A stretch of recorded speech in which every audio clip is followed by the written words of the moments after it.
What black market did kids at your school run?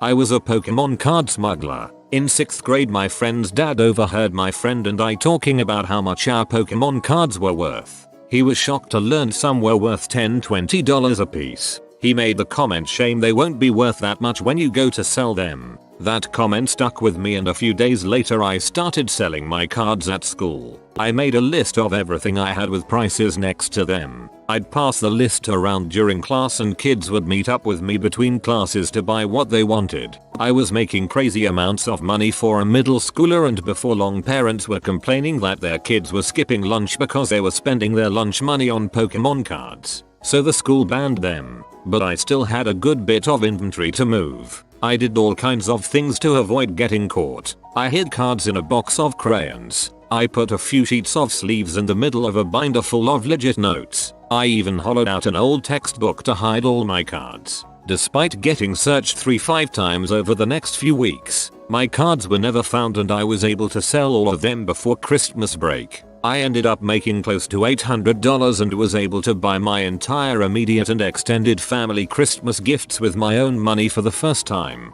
Once all the other kids learned how much money I had made, they were blown away and suddenly everyone was selling their cards. Problem was, no one was buying them anymore. I was in elementary school when Pogs were big. Everyone had cool slammers and stuff, but I didn't have money for good ones. My dad made one out of 1/2 mild steel for me and used an engraving pen to make a simple pattern. Everyone was asking me where I got them from. I didn't want to lose my unfair edge, but I also knew I could make money. My dad had a big sheet of this 1/2 steel. I told them I was the only one who could get them. I sold them for $15 a pop. My dad kept 10, I got 5, and that's when I learned what overhead was. Your family life sounds fun. I went to a private high school with a strict dress code, ties, belt, etc. So I bought a bunch of ties and belts from a thrift store and ran a lucrative rental business out of my locker. Rent a swag. A kid in my school used to sell stupid amounts of P tapes for $10. We found out later that his dad had paid for some P channels and I guess he never noticed his son had them open in his room. He would buy empty tapes and just hit record until the tapes were full. I know I bought at least 10 of them. This was in the 90s. That guy was making a crap ton of money. He would bring a backpack full of tapes almost every day and leave school with it empty. Easily he was making $200 a day when he emptied his bag. Man, it's hard to go back to minimum wage after that type of income. Locker accessories such as carpets and magnets. Used to crush up warheads and mix them with sugar. Sold them by the straw with the ends melted. $0.50 a piece. Hey kid, want some death sticks? I used to sell Coke, the drink, because they didn't allow fizzy drinks to be brought in. Pablo Frescobar. I have family in NY and would go visit a couple times a year back in high school. Every once in a while we'd visit Chinatown in NYC and I'd end up buying $100's worth of fake watches, Rolex, Tag, Gucci, etc. Return to school and sell them for double than what I paid for them. A lot of people still do this. They fly off to China, buy cheap knockoffs and sell them for a huge markup wherever they're from. It's big business here in the Philippines. I don't know if this counts, but me and my brother would take money to beat all the challenges in GoldenEye 0074 N64. So people got all the cheats. The invincibility challenge was the toughest. At my school they took all sweets out of the vending machines and replaced them with healthy snacks. In the local town there was a sweet shop where you could buy a kilo of mixed sweets for £5. So every week I would go there and buy 1 pound of small paper bags and spend the Sunday night before school repackaging them all ready for the week ahead. Come Monday I would go into school and load my bag up every day selling the bags for 50p. G-rated version of repacking and selling drugs. Cuban sandwiches straight out a duffel bag before school. They were bomb, cheap and way better than the lunch in the cafeteria. Apple laptops in middle school. Some had iTunes, some didn't, and the kids wanted it, so I apparently was the only one who knew how to transfer the installer with my USB. I put it on everyone's laptop for gifts, favors, etc. In return, got caught by the sub that day. I told her it was my flash drive, I could do what I wanted with it, and that's how I got my second detention of my life. The only guy in the school whose family had proper TV channels used to tape wrestling events and rent them out. My school used the metallic ends of pencils as a currency. Bronze was rarest, so it was the most expensive. Green was most common, so it was the least. We traded for erasers or pencil cases or a spot up in the 4-square line. Eventually got banned, but we still operated with people acting as banks to keep the currency hidden and to keep transactions hidden. It's actually pretty impressive to trade and maintain value of a fiat currency like that. The swim team or something was selling these fundraiser lollipops and they were insanely popular. I found the website on the wrapper and discovered I could buy my own way cheaper. I could also buy only the popular flavors, so I had only the best flavors and I could undercut the actual fundraisers by a quarter, still making over 100% profit. I quickly became a top seller and made bank until the copycats started popping up. Silly bands. I remember a kid made like $50 one day. In high school, this guy sold socks in the hallways. I'd ask why there was a market, but I'm not sure I want to hear the answer. These little game coupons that our teacher gave out for winning class quiz games. Right when people were starting to get scanners, printers in their own home, some kid made copies of his coupons and sold or traded them to other students. And that's how you first learned about inflation. Our school didn't have candy, so I started buying huge bags of pixie sticks and sold them for like 0.25 a piece. Then I got caught. This was middle school, so drugs and all that excluded. When I was in the 6th grade, a teacher sold candy in between classes at marked up rates. A student decided to undercut her. That put an end to all candy sales. Nintendo games. Some kids sold them off for like 10 or 15 bucks a pop. I don't know where he got them from, but he said he just told his dad what he wanted and his dad would get it for him. He'd ask for the same ones over and over and it didn't matter. He'd end up with 5 copies and he'd just sell 4 of them. Either the kid was the most spoiled brat in history, or his dad was straight up stealing them anyhow. Anyways, I could never get any. I had a Sega, but I remember that kid making a killing in grade 3. Or he was straight stealing them. I had the principal's secretary's handwriting down and used to sell hall passes for $1 each. Made a killing. MP3s and CDRs were just becoming available. A guy I knew made a killing on mixed CDs. Every week he circulated forms to fill out, where you selected the songs you wanted on the CD. The newest hits were on the top, and changed weekly. The rest of his library filled the rest of the form, and there was a space for requests. He'd deliver your disc the following week. He seriously made bank for a couple years until everybody started getting their own songs from Lemuel or whatever. I don't know what he's doing now, 20 years later, but I don't doubt he's successful.